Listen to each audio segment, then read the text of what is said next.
Adlaw nga Huwebes karon mga kaigsuunan. Petsa 11 sa bulan sa Pebrero tuig 2021. Ang pagbasa kinutlo gikan sa Ebanghelyo sumala ni San Marcos kapitulo 7 bersikulo 24 ngadto sa 30.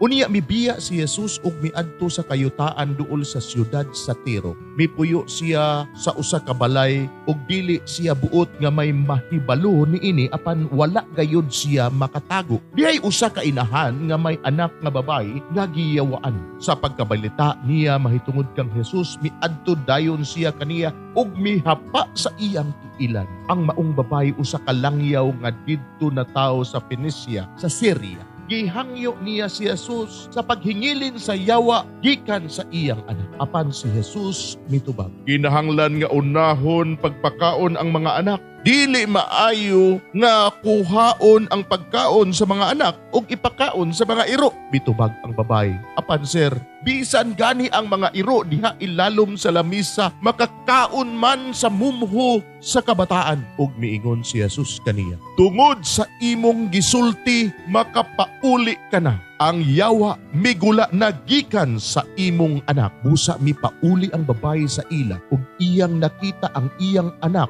nga naghigda, wala na diha kadiya ang yawa. Mga igsuon, ang Ebanghelyo sa Ginoo. Daygon ikaw o Kristo.